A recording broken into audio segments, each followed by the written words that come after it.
জিন্দাবাদ,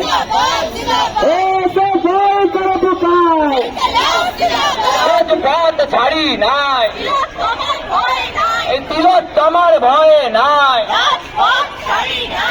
গত 4 মাস ধরে আরজি করের ঘটনা, সেখানে একজন চিকিৎসক ছাত্রী, ডাক্তারি পড়ুয়া ছাত্রী, তাকে নৃশংসভাবে খুন এবং ধর্ষণ করা হয়।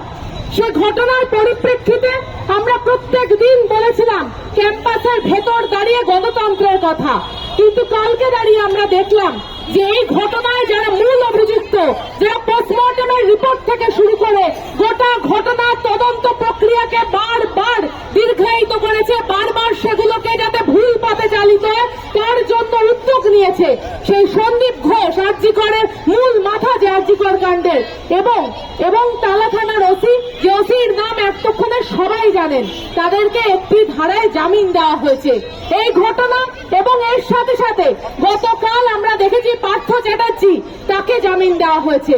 আসলে গোটা রাজ্য জুড়ে দুর্নীতি থেকে শুরু করে দুর্বৃত্তায়নের যে ঘটনা ঘটছে, আরজি করের ঘটনা যেভাবে আমাদের সামনে এই রাজ্যের শাসক দলের দুর্নীতির সঙ্গে ওতপ্রোত যোগাযোগ আমাদের সামনে এনে দিয়েছে, সেখানে দাঁড়িয়ে আরো একবার পরিষ্কার যে কাদের পক্ষে এই রাজ্যের সরকার চলছে।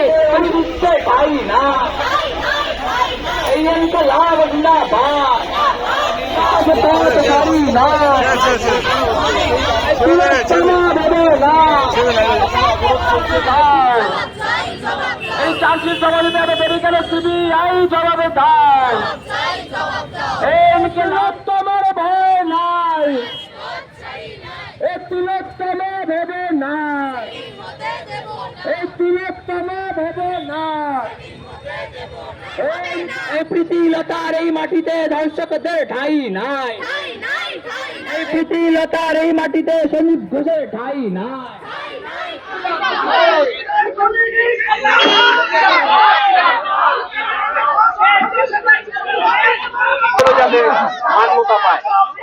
এই জন্য